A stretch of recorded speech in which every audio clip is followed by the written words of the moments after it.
Until somebody gets in here, I'm gonna read an affirmation on anger.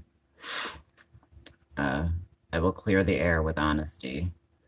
I will clear the air with honest, open communication today. I will not deny my anger, nor will I smile while inwardly seething.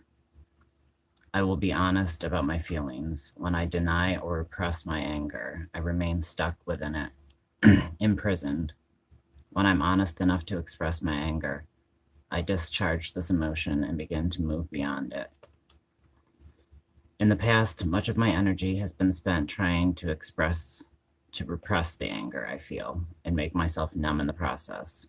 My fear of destroying relationships and alienating people has kept anger locked inside of me. Today, I acknowledge that relationships aren't destroyed by honest expression of anger, but relationships can die as a consequence of anger that is not expressed.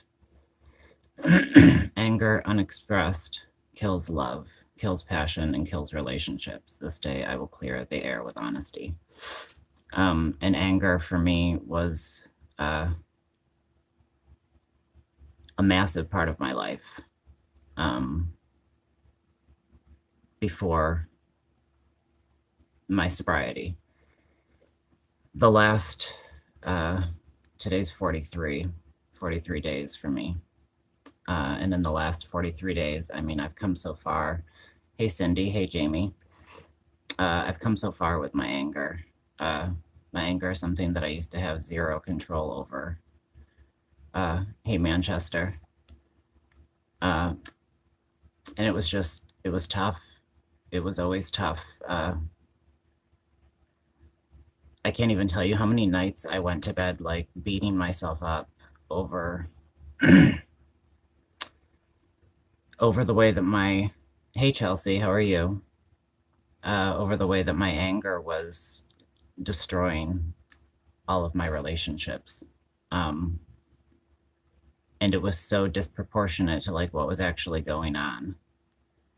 Yeah, and the guilt for me was just feeding the addiction. I was always feeling guilty. Because here I was lying to people, lying to loved ones, manipulating them to get, money, to get what I wanted, and then treating them badly. Hey Shane, how are you? I gotta give that CBD oil a try, because I've been experiencing those mild headaches that tie into my anxiety. They're pretty tough to deal with. But yeah, that guilt is just something that, like I said, was really feeding my addiction. It was just this vicious cycle. That's awesome, Shane. I really need these headaches to be gone. And not much is helping. So it's definitely something I'm gonna try. But so many nights like trying to go to sleep and realizing that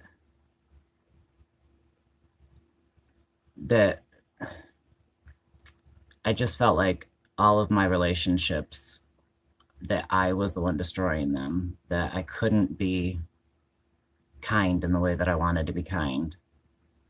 That I was biting my mom's head off all the time, and all she was ever trying to do was help me out. CBD oil, I think, is legal in every state, so I don't think that they would screen for it on a urine test. I'm not sure. Yeah, the headaches are they're rough. They let up right after like the worst of the withdrawal. Right after I went through the worst of the withdrawal, the headaches let up, and I had this small reprieve, and now they're just there every day. I pretty much wake up with one. And yeah, Chelsea, that rage is something that I haven't felt now in over 2 weeks.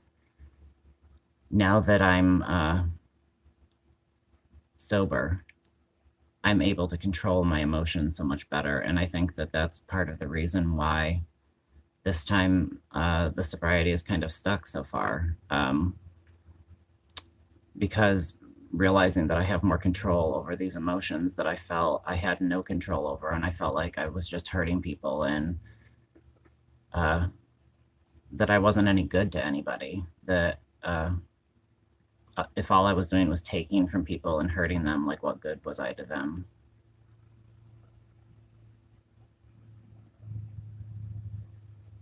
I'm sorry to hear that, Chelsea. That's really tough.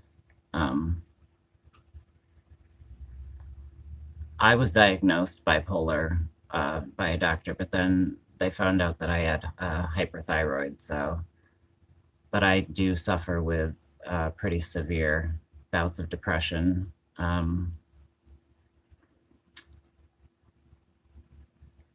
You can get CBD oil all over the place. A lot of health food, or a lot of health health food places, vitamin shops. It was good to see you, Shane.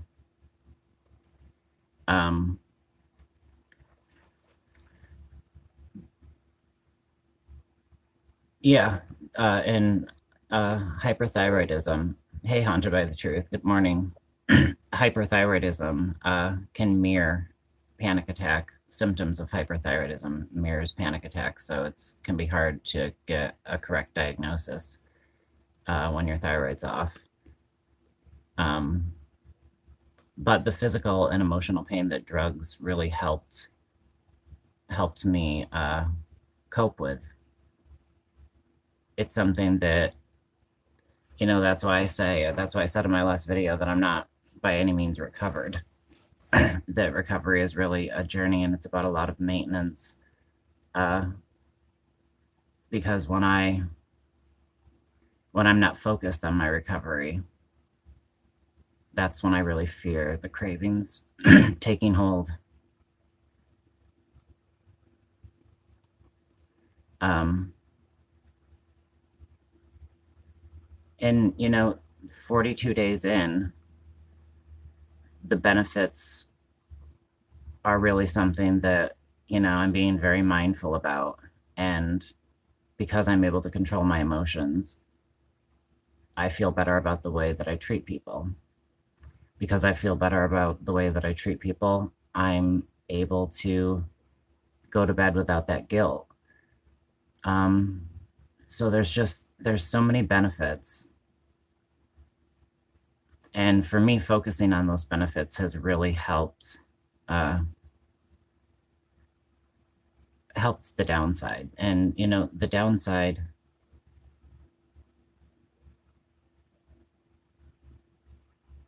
thank you so much. And yeah, it really is a lifelong journey. The downside is that I'm now dealing with raw emotional and mental pain that was numbed for so long that I was able to kind of repress, but it's all still there. And without having the pills to numb, it's all raw. It all comes back at once, and it can be really hard to navigate. That's where, for me, developing new coping strategies and really exercising and utilizing those coping mechanisms has been beneficial to me this time. And a lot of my coping strategies are really centered around working my recovery, going to meetings. I do online meetings because of my agoraphobia, but I still attend them. Talking to my sponsor, working the program, helping others. Hey, Max. Helping others is something that really kind of pulls me out of my own funk. When I'm feeling down on myself, when I'm feeling cravings, when I'm feeling overwhelmed, I find that reaching out and helping someone else, that's great, Cindy. reaching out and helping someone else is very beneficial to me. It helps me feel better about myself. It gets me out of my own head. And it's also something that I wasn't able to do for such a long time. Yeah, Chelsea, it really does feel good.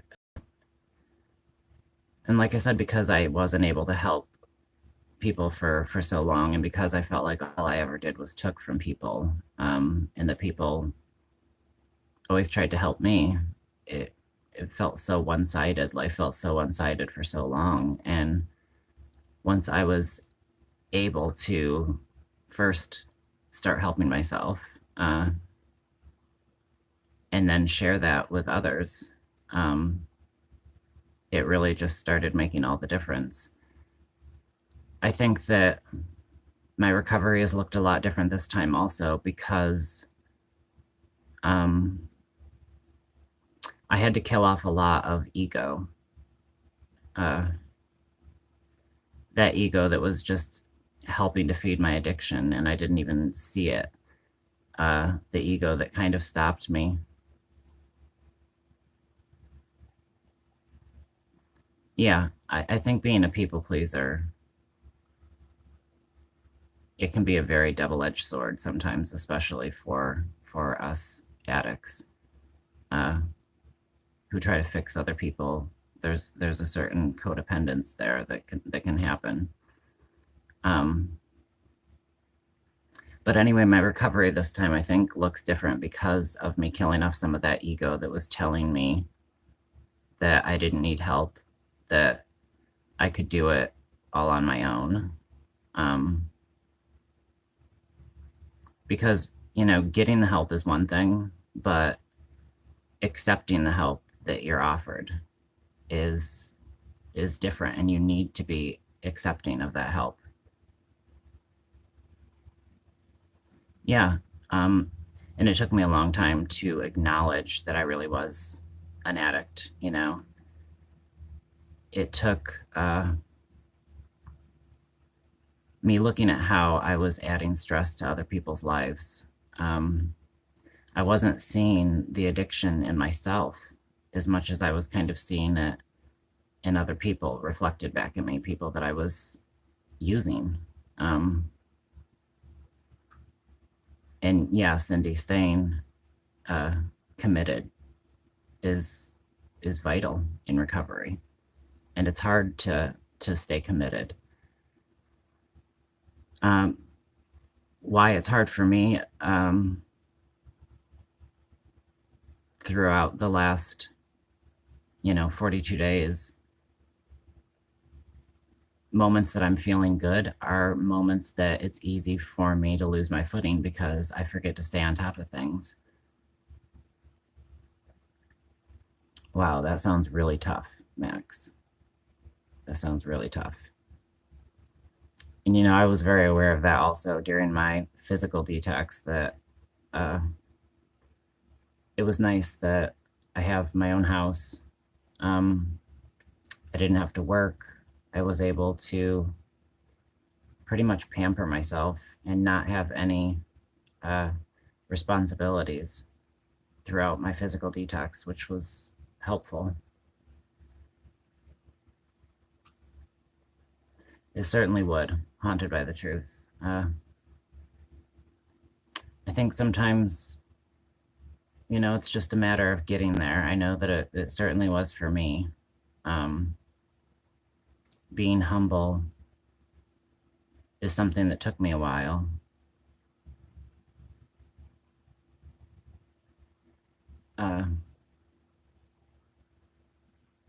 I'm a person that it's very easy for me to lose my footing when things are going really good. And it's that way with my mental health as well. When I would feel that I was on top of my mental health, I would start canceling therapy. I would think I had control. That ego really came into play.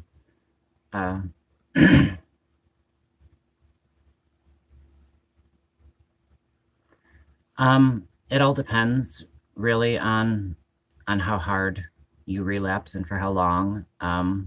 Like for instance, when I relapsed at 7 days, when I slipped up on Thanksgiving, I was 7 days into my recovery.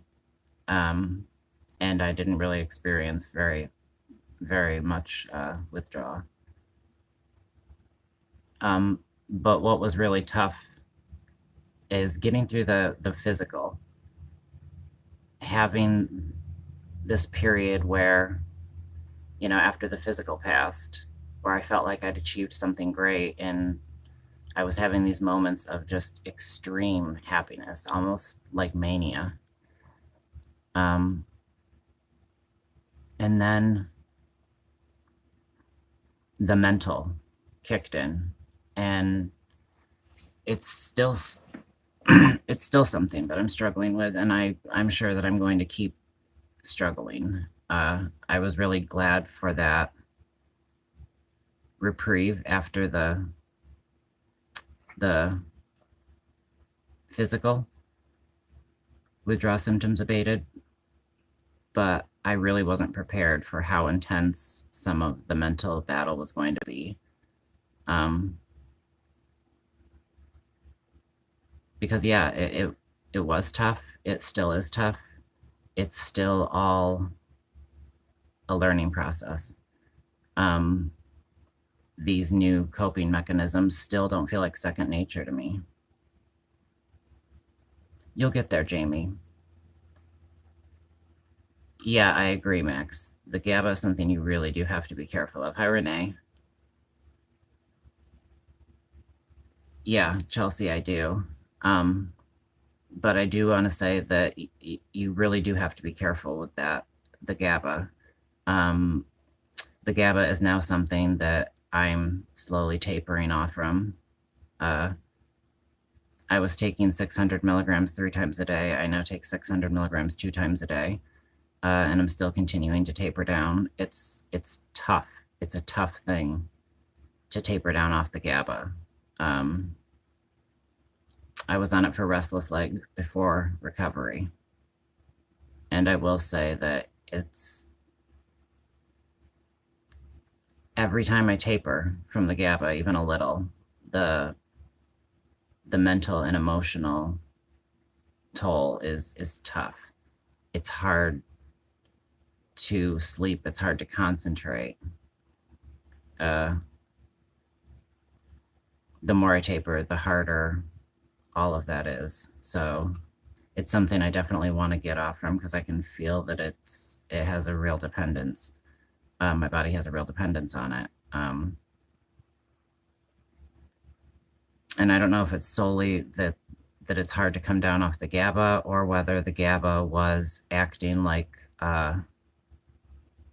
kind of blocked some of the symptoms, put them into remission, and some of those symptoms from coming off the opiates are now going to hit harder. I'm not sure, but the GABA just makes me feel cloudy. The GABA certainly helped with withdrawal, and I know also, Chelsea, that I don't think I could have gotten through it without the GABA. But it's just something that when you use it for a long time, you develop a certain dependence on that GABA. And for me, it's just tough. It's tough coming off that stuff, even at a slow taper. And the more research you do on GABA, you realize that, it's just something that I wish doctors would be a bit more forthcoming with the information, that your body develops a dependence so quickly, and that it's hard to get off. Especially seeing how, I was struggling so hard to come off one substance.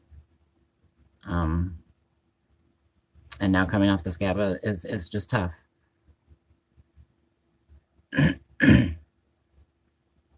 Hey, Nicole. And GABA for many people is extremely beneficial, but it is an anticonvulsant. It does have a sedating effect on the brain. And I know that I'm not as clear-headed as I want to be. And I attribute a lot of that to the GABA. So now that I'm 42 days clean, I would like to start weaning off the GABA slowly. Yeah, Cindy.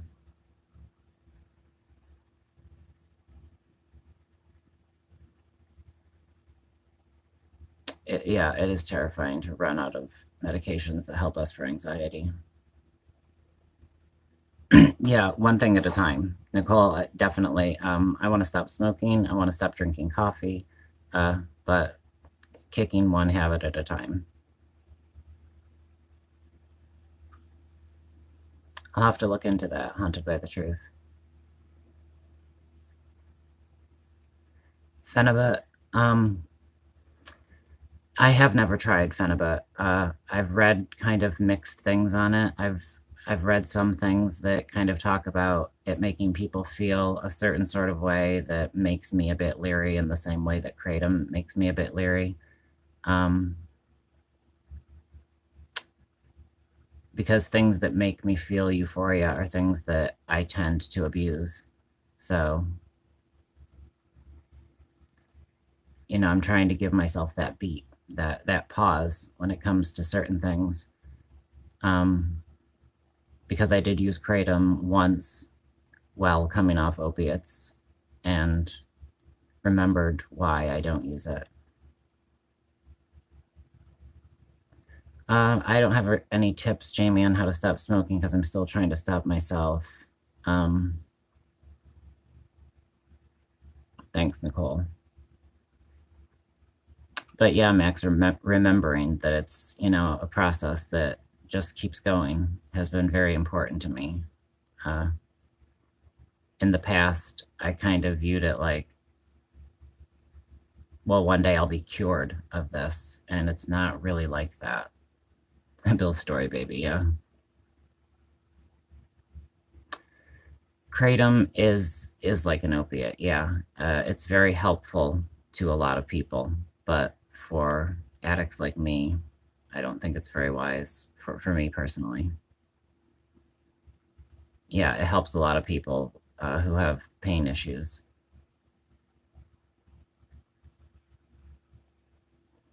Yep, cigarettes and coffee are my biggest vices, Haunted by the Truth. Especially coffee. Like, coffee and me have a bad relationship. Good for you, Max. But my relationship with coffee is weird because, like, recently I experience a lot of sweating, especially since my sobriety. And I've noticed a lot of that sweating is tied into my drinking coffee. My sweating starts about 20 minutes after I finish my first cup of coffee, and it takes forever to let up. So I'm really trying to wean myself down off coffee. Plus, I make coffee like, it's so strong. It's so strong. No one can drink my coffee. Coffee makes me swear. Oh, sweet. Oh, sweat. Yeah, coffee makes me sweat. I think it's tied into my anxiety and the fact that the caffeine and me just don't really get along. I've never really attempted stopping smoking. I did once, but I wasn't being very serious about it. But I do intend to get on top of that.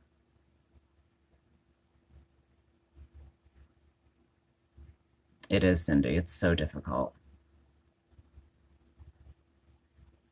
Yeah, and that sweating is something that just started recently, me and the coffee. Me too, Chelsea. That's my problem. People come over and try to have a cup of coffee, and they're like, Jesus Christ, when they have a taste of it. I make it so strong. No one can put up with my coffee. Let me see if I talked about the things that I wanted to talk about.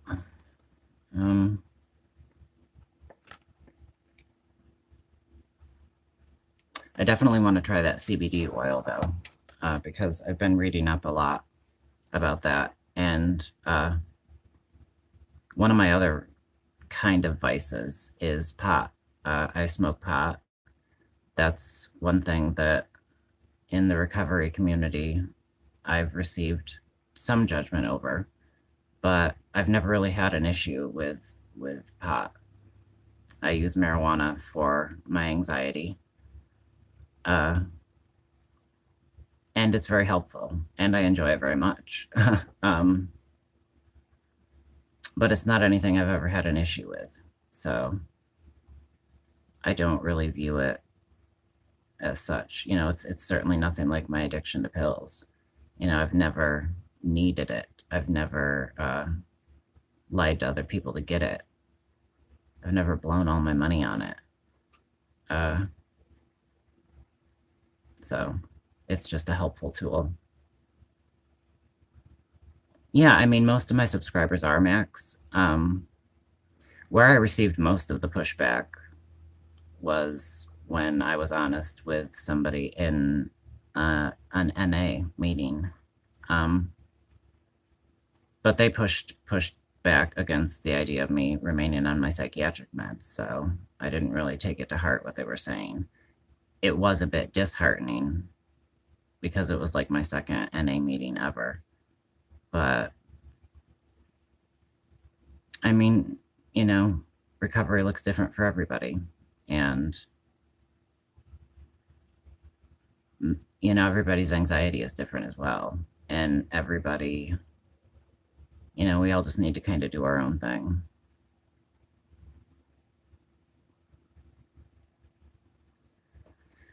The high that I have gotten from sobriety, and when I say sobriety, I'm talking about sobriety from my addiction to painkillers, is unlike any high that I got on the painkillers.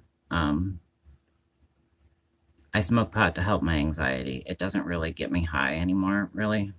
It just kind of calms me down a bit. But that natural high is the fact that I was able to feel that natural high is one of the main reasons I think that this has really stuck thus far. Because that natural high is amazing. That love for life returning, that passion for things that you were once passionate about, my creativity returning, my love of music, my ability to help others, all of it has contributed to that high, the new high that I feel. I'm on this mobile app, and your comments disappear very quickly, so I'm sorry if I'm missing anything. I don't know much about microdosing, but I did see something recently about them doing trials of microdosing, small doses of LSD, not enough to trip, but that it helps a lot of people with PTSD.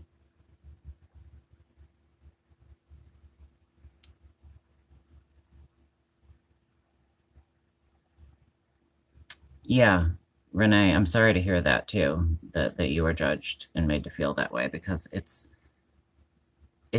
doesn't feel very inclusive in terms of everybody's journey to recovery looking different when you're sitting there and you're feeling judged for your recovery not looking the way that somebody else's does.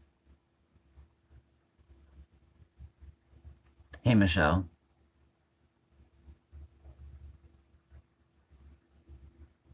Yeah, all of those old feelings coming back. It's amazing.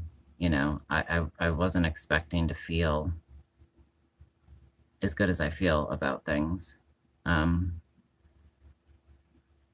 was expecting life to feel a lot harder than it does, and me to feel a lot less equipped at handling it.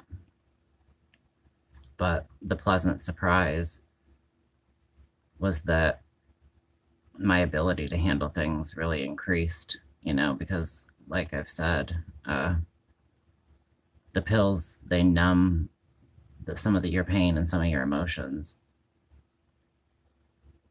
To help me sleep at night, I was prescribed Seroquel by a doctor, and that helped a lot.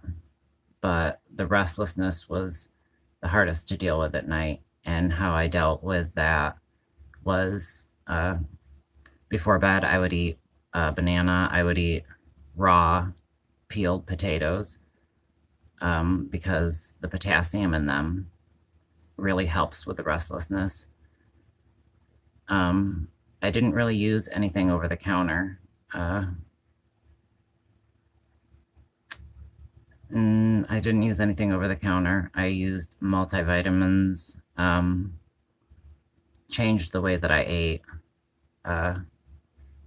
But for the first 6 or 7 nights of my detox, it was pretty much about toughing it out. That's just the truth of it. It was fucking tough. But I remember on like night 8 being able to, the restlessness abated and I was finally able to sleep.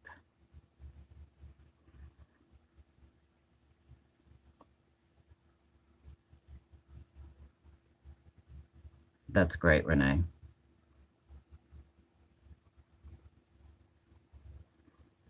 Yeah, because like I said, getting that early negative experience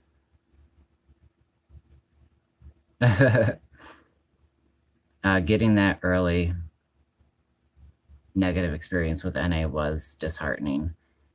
But I think why it bothered me, it wasn't so much on a personal level. Like I said, I really wasn't bothered by them by me feeling judged, because I didn't take their judgment to heart. I just felt like, and I think rightfully so, that anybody who was going to tell me that I shouldn't be on my psychiatric meds when they were not a doctor was irresponsible to think that way.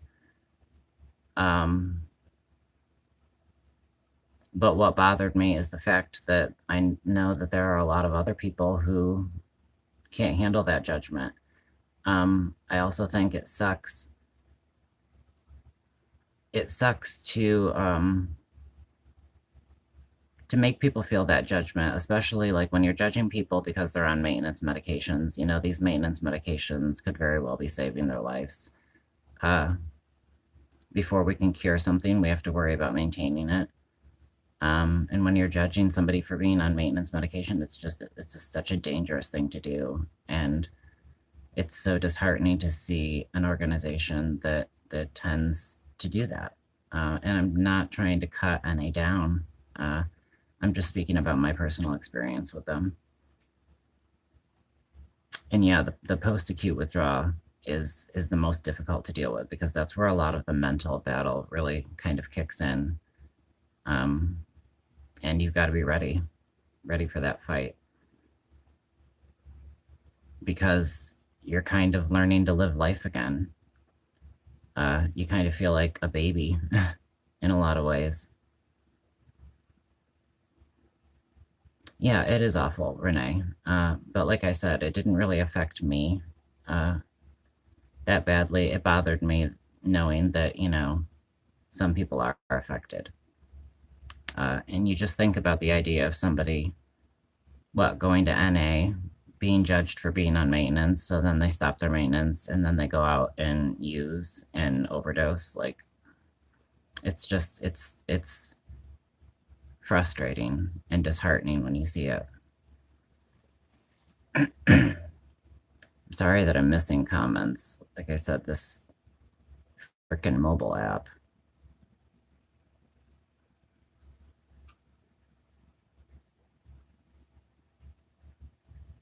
Yeah, I was on about 150 to 200 milligrams of oxycodone a day, and then went cold turkey. So it was tough. Right, I agree, Chelsea. Thanks, Max.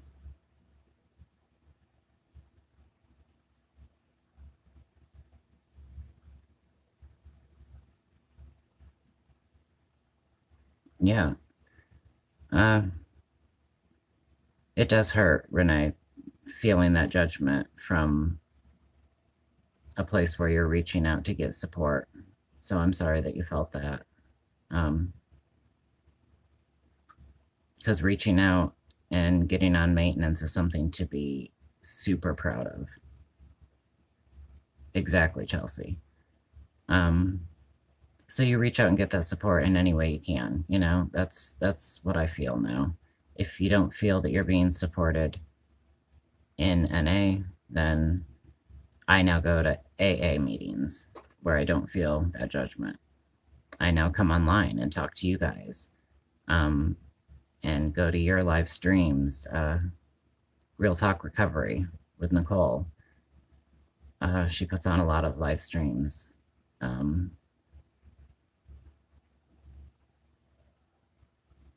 Yeah, it's not cool. Yeah, and it's frustrating, like I said, just to see that, you know, this is a place where addicts are coming. So to judge what their journey looks like is just very frustrating. And the fact that there are some in NA that tell people that they shouldn't be on medications for their mental diagnoses, that's a very dangerous and slippery slope. So, but anyway, guys, this live streams went on for over half an hour, and I've got a lot of stuff to do around the house today. But thank you guys so much for popping in and saying hi. I passed 200 subscribers, so thank you guys so much. It means so much. The support is amazing, and I'm so appreciative. Each and every one of you. Hey, Avalon, I hope you're doing really good today. And I hope you all stay happy and well. And for those of you in recovery, I'm proud of all of you. And let's all remember that recovery is a daily thing, and it's important that we stay on top of it. You're all amazing. You're all awesome, and I love you all.